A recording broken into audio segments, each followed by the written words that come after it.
ചെങ്കൊടി പുതച്ച ഒരു ഭരണകൂടം, പക്ഷേ പ്രവർത്തിക്കുന്നത് കോർപ്പറേറ്റ് ശൈലിയിലാണ്. നയിക്കുന്നതാകട്ടെ ഒരു കമ്മ്യൂണിസ്റ്റ് മുഖ്യമന്ത്രി, പക്ഷെ രീതികൾ ഒരു ഏകാധിപതിയുടേത്. കേരള രാഷ്ട്രീയത്തിന്റെ ചരിത്രത്തിൽ ഇന്ന് വരെ കേട്ടിട്ടില്ലാത്ത വിധം സ്വന്തം ഘടകകക്ഷിയായ CPI ഇന്ന് പിണറായി വിജയനെ വിചാരണ ചെയ്യുകയാണ്.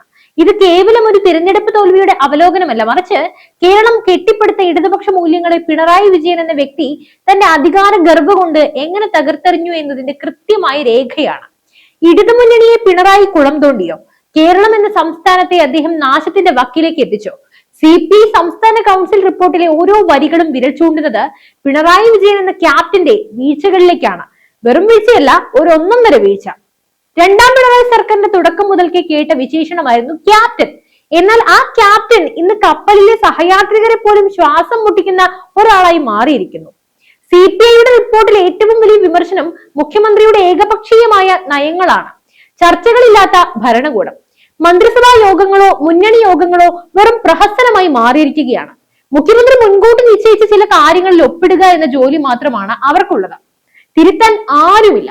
മുഖ്യമന്ത്രിയെ തിരുത്താൻ പാർട്ടിയിലോ മുന്നണിയിലോ ആരുമില്ല എന്ന CPI ജില്ലാ സെക്രട്ടറിമാരുടെ തുറന്നടിച്ച വാക്കുകൾ കേരളത്തിലെ രാഷ്ട്രീയ ബോധമുള്ള ജനങ്ങളെ ഞെട്ടിക്കുന്നതാണ്.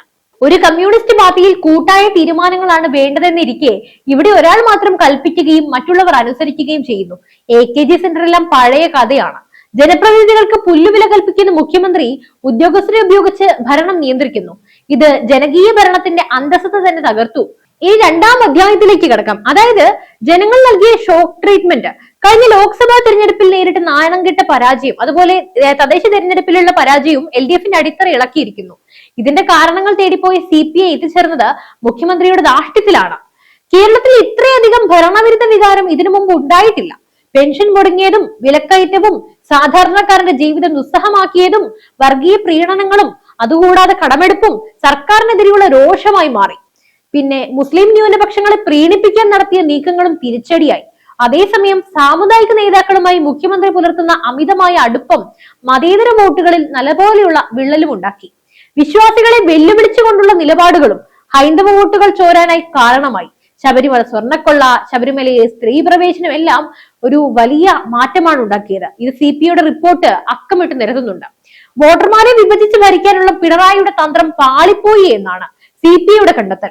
UDF അജണ്ടകൾ വിജയിക്കാൻ കാരണമായത് മുഖ്യമന്ത്രിയുടെ ചില പ്രസ്താവനകളാണ്.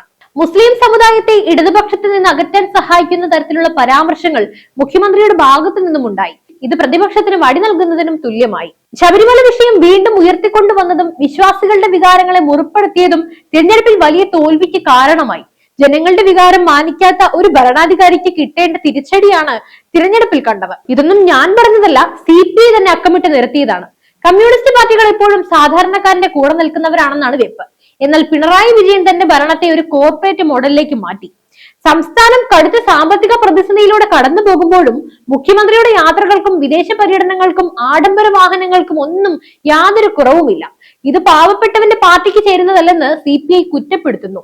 PM ശ്രീ പദ്ധതിയുടെ അടിച്ചേൽപ്പിക്കലും കേന്ദ്ര പദ്ധതികൾ നടപ്പിലാക്കുന്നതിലെ പിശകുകളും അതിൽ കൂടിയാലോചനകൾ ഇല്ലാത്തതും വിദ്യാഭ്യാസ മേഖലയിലും വലിയ പ്രതിഷേധമുണ്ടാക്കി. ജനങ്ങളിൽ നിന്നും അകന്ന ഒരു ഭരണാധികാരിയായി മുഖ്യമന്ത്രി മാറി.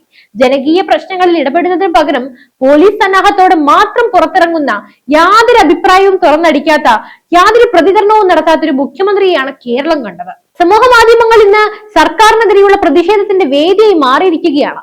പിണറായി വിരുദ്ധതയും ഭരണവിരുദ്ധ വികാരവുമാണ് ഡിജിറ്റൽ ലോകത്ത് നിറയുന്നത്. ഇത് വെറും നുണപ്രചാരണമല്ല, മറിച്ച് ജനങ്ങളുടെ യഥാർത്ഥ രോഷമാണെന്ന് CPI എക്സിക്യൂട്ടീവ് വിലയിരുത്തി. സർക്കാരിന്റെ പരാജയങ്ങൾ മറച്ചുവെക്കാൻ സൈബർ പോരാളികൾക്ക് പോലും കഴിയാത്ത വിധം കാര്യങ്ങൾ കൈവിട്ട് പോയിരിക്കുകയാണ്. സമൂഹ മാധ്യമങ്ങളിലെല്ലാം ഒരു പോസ്റ്റിന്റെ താഴെ പിണറായിക്ക് വരുന്ന ചീത്തവിളികൾ കണ്ടാൽ ചിരിച്ചു ചിരിച്ച് മണ്ണ് തപ്പും കേട്ടോ. അഴിമതി ആരോപണങ്ങളും കേരളത്തിന്റെ വികസനത്തെയും സൽപ്പേരിനെയും ബാധിച്ചിരിക്കുന്നു. ഫോൺ, AI ക്യാമറ തുടങ്ങിയ അനേകം വിവാദങ്ങൾ മുഖ്യമന്ത്രിയുടെ ഓഫീസിനെ പ്രതിക്കൂട്ടിലാക്കി. സ്വന്തം കുടുംബത്തിനെതിരെ വരെ ആരോപണങ്ങൾ ഉയർന്നപ്പോൾ അത് പ്രതിരോധിക്കാൻ പാർട്ടി സംവിധാനങ്ങളെ മുഖ്യമന്ത്രി ദുരുപയോഗം ചെയ്തു എന്ന വികാരവും ശക്തമാണ്. ഇടതുപക്ഷത്തിന്റെ നയങ്ങളിൽ നിന്നുള്ള വ്യതിചലനം കേരളത്തെ ഒരു വലിയ കടക്കിണിയിലേക്കാണ് തള്ളിവിട്ടത്. കടമെടുത്ത് മുടിഞ്ഞ സംസ്ഥാനമായി കേരളം മാറിയപ്പോൾ അതിന്റെ ഉത്തരവാദിത്തം കേന്ദ്രത്തിന്റെ മേലെ കെട്ടിവെച്ച് രക്ഷപ്പെടാനാണ് മുഖ്യമന്ത്രി ഇപ്പോഴും ശ്രമിച്ചുകൊണ്ടിരിക്കുന്നത്. എന്നാൽ ഈ കള്ളക്കളികളും ജനങ്ങൾ തിരിച്ചറിഞ്ഞു കഴിഞ്ഞു. 2026 നിയമസഭാ തെരഞ്ഞെടുപ്പിൽ ഇടതുമുന്നണിക്ക് അധികാരം നിലനിർത്തണമെങ്കിൽ അതിവേഗത്തിലുള്ള തിരുത്തലുകൾ വേണമെന്ന് CPI കർശനമായി മുന്നറിയിപ്പ് നൽകുന്നു. മുന്നണിയിലെ എല്ലാ കക്ഷികളെയും തുല്യമായി പരിഗണിക്കണം, മുഖ്യമന്ത്രി ശൈലി മാറ്റണമെന്നല്ല ഒരുപാട് ആവശ്യങ്ങളാണ് ഉയരുന്നത്. ധാർഷ്ട്യം വെടിഞ്ഞ് ജനങ്ങളുടെ ഇടയിലേക്ക് ഇറങ്ങിച്ചെല്ലണം, ഇടതുപക്ഷ മൂല്യങ്ങളിലേക്ക് മടങ്ങുക, കോർപ്പറേറ്റ് പ്രീണനം നിർത്തി പാവപ്പെട്ടവന്റെ പ്രശ്നങ്ങൾക്ക് മുൻഗണന നൽകണം. പിണറായി വിജയൻ എന്ന നേതാവ് ഇടതുപക്ഷത്തിന് തുടർഭരണം നേടിക്കൊടുത്തു എന്നതെല്ലാം സത്യമാണ്. എന്നാൽ അതേ പിണറായി വിജയൻ തന്നെയാണോ ഇടതുപക്ഷത്തെ കേരളത്തിൽ നിന്നും തുടച്ചു നീക്കാൻ പോകുന്നത് എന്ന ചോദ്യവും CPI ഉയർത്തിയ വിമർശനങ്ങളിൽ പെടുന്നതാണ്. സത്യം പറഞ്ഞാൽ CPI ഉയർത്തിയ വിമർശനങ്ങൾ അക്ഷരാർത്ഥത്തിൽ ഒരു മരണമൊഴിയാണ് കേട്ടോ. ഒരു മുന്നണിയുടെ ഒരു ഭരണത്തിന്റെ പതനത്തിന്റെ തുടക്കം, കേരളത്തെ നശിപ്പിക്കുകയും ഇടതുപക്ഷ കുളന്തോണ്ടുകയും ചെയ്ത ഒരു ഭരണാധികാരിയായി പിണറായി വിജയൻ ചരിത്രത്തിൽ രേഖപ്പെടുത്തപ്പെടാതിരിക്കണമെങ്കിൽ ഇനിയെങ്കിലും അദ്ദേഹം മാറേണ്ടിയിരിക്കുന്നു. ജനങ്ങളുടെ ക്ഷമ നശിച്ചിരിക്കുന്നു. ഇനിയും അടിച്ചേൽപ്പിക്കലുകൾ തുടർന്നാൽ കേരളം ഈ ചുവപ്പ് കോട്ടയെ തകർത്തെറിയുമെന്നതിൽ യാതൊരു സംശയവും വേണ്ട. പറഞ്ഞു തീർന്നിട്ടില്ല. കേരളത്തിന്റെ ചരിത്രത്തിൽ ഇന്ന് വരെ കാണാത്ത വിധം സംസ്ഥാനത്തെ ഒരു വലിയ കടക്കിണിയിലേക്കും അഴിമതിയുടെ കരിനിഴലിലേക്കും തള്ളിയിട്ട ഭരണാധികാരി എന്ന നിലയിലാകും പിണറായി വിജയൻ എന്ന പേര് ഭാവിയിൽ അടയാളപ്പെടുത്തുക. മുഖ്യമന്ത്രി എന്ന നിലയിൽ രണ്ടാം വട്ടവും അധികാരം കൈയാളിയപ്പോൾ കേരളം നേരിടുന്ന ഏറ്റവും വലിയ ദുരന്തം അതിന്റെ സാമ്പത്തിക തകർച്ചയാണ്. പിണറായി സർക്കാർ അധികാരം ഏൽക്കുമ്പോൾ ഏകദേശം 1.5 ലക്ഷം കോടി രൂപയായിരുന്നു സംസ്ഥാനത്തിന്റെ പൊതുകടം. ഇന്ന് ഏകദേശം 6 ലക്ഷം കോടി രൂപ എന്ന ഭയാനകമായ അവസ്ഥയിലേക്ക് കുതിച്ചുയർന്നിരിക്കുന്നു. ഞാനും നിങ്ങളെല്ലാം അടച്ചുകൊണ്ടിരിക്കുകയാണ് ഈ കടം. അതായത് കേരളത്തിൽ ജനിച്ചു വീഴുന്ന ഓരോ കുഞ്ഞും ലക്ഷങ്ങളുടെ കടക്കാരനായി മാറുന്ന അവസ്ഥ. കിഫ്ബി പോലെയുള്ള സമാന്തര സാമ്പത്തിക സംവിധാനങ്ങൾ വഴി ബജറ്റിന് പുറമെ വലിയ തോതിൽ കടമെടുപ്പ് നടത്തിയെങ്കിലും പ്രഖ്യാപിക്കപ്പെട്ട വികസനങ്ങളൊന്നും ജനങ്ങളിലേക്ക് പൂർണ്ണമായി എത്തിയിട്ടില്ലെന്ന് മാത്രമല്ല, ഖജനാവ് ശൂന്യമാവുകയും ചെയ്തു. അപ്പൊ ഈ പണമൊക്കെ എവിടെ പോയി?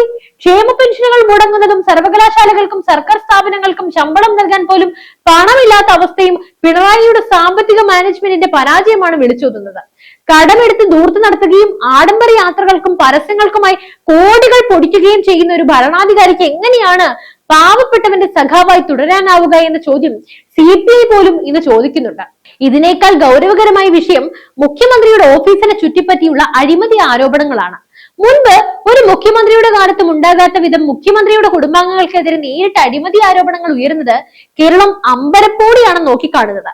മെന്റൽ വിവാദം മുതൽ കരിമണൽ കമ്പനിയായി CMRL നിന്നും മുഖ്യമന്ത്രിയുടെ മകൾ വീണ വിജയൻ മാസപ്പടി കൈപ്പറ്റിയെന്ന ആദായ നികുതി വകുപ്പിന്റെ കണ്ടെത്തൽ വരെ കേരള രാഷ്ട്രീയത്തെ പിടിച്ചുലച്ചു. സേവനം നൽകാതെ തന്നെ കോടിക്കണക്കിന് രൂപ പ്രതിഫലം കൈപ്പറ്റിയെന്ന ആക്ഷേപം കുടുംബം അടക്കി അഴിമതി നടത്തുന്നു എന്ന വിമർശനത്തിന് ആക്കം കൂട്ടി. ലൈഫ് മിഷൻ അഴിമതി, കെ-ഫോൺ പദ്ധതിയിലെ ക്രമക്കേടുകൾ, AI ക്യാമറ ഇടപാട് തുടങ്ങി സർക്കാരിന്റെ ഓരോ പ്രധാന പദ്ധതികളിലും മുഖ്യമന്ത്രിയുടെ അടുപ്പക്കാരും കുടുംബാംഗങ്ങളും നേട്ടമുണ്ടാക്കി എന്ന പ്രതിപക്ഷ ആരോപണങ്ങൾക്ക് കൃത്യമായ മറുപടി നൽകാൻ ഭരണകൂടത്തിന് ഇതുവരെ കഴിഞ്ഞിട്ടില്ല. മുഖ്യമന്ത്രിയുടെ പ്രിൻസിപ്പൽ സെക്രട്ടറി ജയിലിൽ കിടന്നതും സ്വർണ്ണക്കടത്ത് കേസിലെ വിവാദ നായിക മുഖ്യമന്ത്രിയുടെ ഓഫീസുമായി പുലർത്തിയ അവിശുദ്ധ ബന്ധവും കേരളത്തിന്റെ സൽപ്പേരിനെ ഏൽപ്പിച്ച ആഘാതമൊന്നും ചെറുതല്ല. അധികാരത്തിന്റെ കേന്ദ്രീകരണവും കുടുംബ താല്പര്യങ്ങളും ഇടകലർന്ന ഒരു കോർപ്പറേറ്റ് കമ്മ്യൂണിസ്റ്റ് ഭരണമായി പിണറായി സർക്കാർ അധപ്പതിച്ചു കഴിഞ്ഞു. പൊതുജനങ്ങളുടെ നികുതിപ്പണം ഉപയോഗിച്ച് സ്വന്തം പ്രതിച്ഛായ വർദ്ധിപ്പിക്കാൻ ശ്രമിക്കുമ്പോഴും മറുവശത്ത് സംസ്ഥാനം സാമ്പത്തികമായി പാപ്പരായിക്കൊണ്ടിരിക്കുകയാണ്. ഘടകകക്ഷികളെ അടിച്ചമർത്തിയും വിമർശിക്കുന്നവരെ തള്ളിപ്പറഞ്ഞും നിശബ്ദരാക്കിയും മുന്നോട്ട് പോകുന്ന പിണറായിയുടെ ഈ ശൈലി ഇടതുപക്ഷത്തിന് തന്നെ അന്തകനായി മാറുകയാണ്. സാധാരണക്കാരന് ലഭിക്കേണ്ടുന്ന ആനുകൂല്യങ്ങൾ കവർന്നെടുത്ത വൻകിട കരാറുകൾക്കും സ്വന്തക്കാർക്കും വേണ്ടി വഴിവിട്ട തീരുമാനങ്ങൾ എടുക്കുന്ന ഈ ഭരണകൂടം കേരളത്തെ വരും തലമുറയ്ക്ക് ജീവിക്കാൻ കഴിയാത്ത വിധം കടക്കെണിയിലാക്കി കുളം തോണ്ടിയിരിക്കുന്നു. ജനാധിപത്യപരമായ ചർച്ചകൾക്കും തിരുത്തലുകൾക്കും വഴങ്ങാത്ത ഈ ഏകാധിപത്യ ഭരണം കേരളത്തെ ഒരു രാഷ്ട്രീയ സാമ്പത്തിക അരാജകത്വത്തിലേക്കാണ് നയിക്കുന്നത്.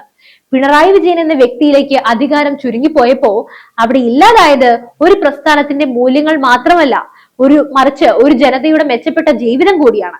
ചരിത്രം ഈ കാലഘട്ടത്തെ അടയാളപ്പെടുത്തുക അഴിമതിയുടെയും കടബാധ്യതയുടെയും കറുത്ത യുഗമെന്നായിരിക്കും. നിങ്ങൾക്ക് എന്താണ് തോന്നുന്നത്? ഇതിൽ വല്ല മാറ്റവും ഉണ്ടാവുമെന്നുള്ള പ്രതീക്ഷയുണ്ടോ? എന്തായാലും നിങ്ങളുടെ അഭിപ്രായങ്ങൾ കമന്റ് ബോക്സിൽ രേഖപ്പെടുത്തൂ. മറ്റൊരു വിഷയവുമായി വീണ്ടും എത്തും വരെ നന്ദി.